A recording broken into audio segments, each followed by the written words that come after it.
Welcome back to the Fantasy Price Check. Today we're going to be talking about A.J. Brown. Just to let you know what we're doing here on the channel, we are taking a look at player ADPs and we are grading them based upon whether a player is overpriced, underpriced, or fairly priced. And today we're talking about A.J. Brown. We're going to be doing these price checks all season long leading up to draft, so be sure to click that subscribe button. By subscribing to this channel, you will hashtag win the draft.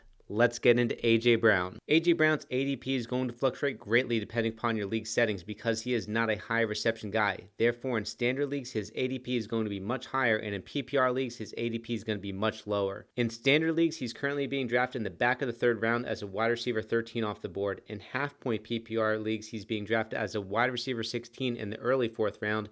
And in PPR leagues, he's currently being drafted as a wide receiver 18 in the middle of the fourth round. I'm going to come out and say that I absolutely love A.J. Brown. After this year, I think he's going to be a yearly locked and loaded top 10 wide receiver for the next several years. Before we get this hype train going, let's talk about some of the reasons people are fading A.J. Brown at his ADP. The main arguments are this: he only had 52 receptions last year, he plays on a run-first team, he has questionable week-to-week reliability, and he could be game script dependent. I get those concerns, but at the end of the day, I want to draft the most talented players, and A.J. Brown is an absolute playmaker. He is a beast of a man. He is 6'1", 225 pounds, and runs a 4.49. There are just not many guys in this league with that type of size and speed. Just to put that in perspective, he is 22 pounds heavier than Michael Thomas and faster than Michael Thomas. Here's what A.J. Brown did in his rookie season. He had 84 targets for 52 receptions, 1,051 yards, and 8 touchdowns. He also had 3 rushing attempts for 60 yards and a touchdown. That is incredible production as a rookie, and he didn't even really get going until week 12. In his last 6 games, he had over 100 yards in 4 of them and scored 6 touchdowns. And part of the reason I love A.J. Brown so much is because he helped me win championships last year. From weeks 12 to 16, he was a wide receiver 1. Looking at the entire 2019 season, he finished as a wide receiver 15. And one of the reasons for such a strong finish, other than getting over the rookie learning curve, has a lot to do with Ryan Tannehill.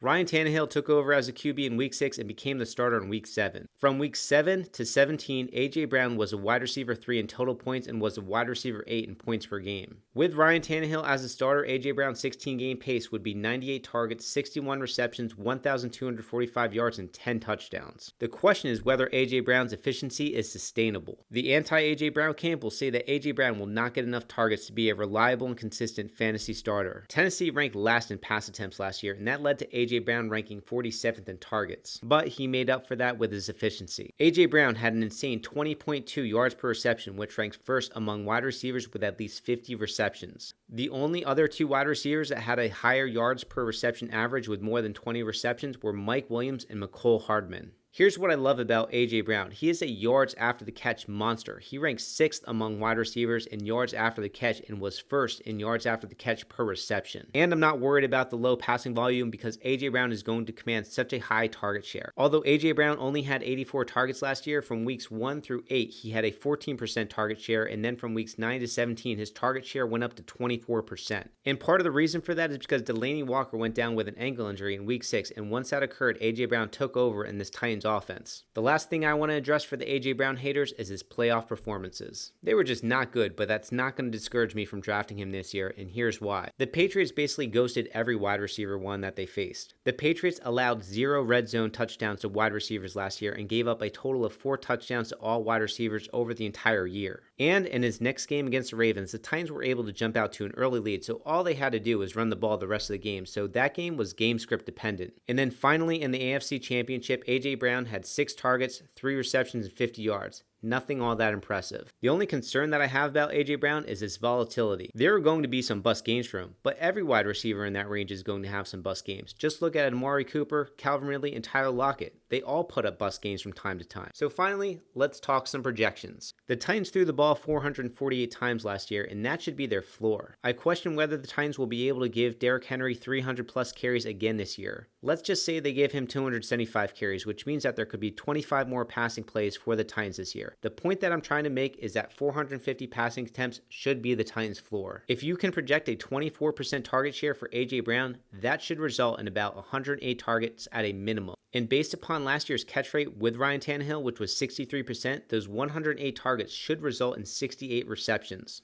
We know that A.J. Brown was extremely efficient last year. He had 20.2 yards per reception, and we know that's not sustainable. Let's say that comes down a little bit. However, his yards per reception should rank among the likes of Mike Evans, Kenny Golladay, Julio Jones, and Stephon Diggs, since A.J. Brown is a yards after catch monster that can also get down the field. So let's go with 17.5 yards per reception, which is nearly 3 yards lower than last year. With those numbers, you're looking at close to 1,200 receiving yards. And if you project another 8 touchdowns for A.J. Brown this year, A.J. Brown would finish as a top 10 receiver in standard and a top 15 receiver in PPR. And I wouldn't be surprised with a stat line of 1,300 yards and 10 touchdowns for A.J. Brown this year. That's how bullish I am on him. But my final conservative projections are this: 108 targets, 68 receptions, 1,190 receiving yards, and 8 touchdowns. Based upon last year's finishes, that would finish as the wide receiver 8 in standard and the wide receiver 14 in PPR leagues. And the results are also nearly the same based upon the finishes of the prior 2 years. So as you can see, I believe that A.J. Brown is a top 10 wide receiver in standard and a top 15 wide receiver in PPR. And the more bullish case for A.J. Brown could be as much as 75 receptions, 1,300 yards, and 10 touchdowns.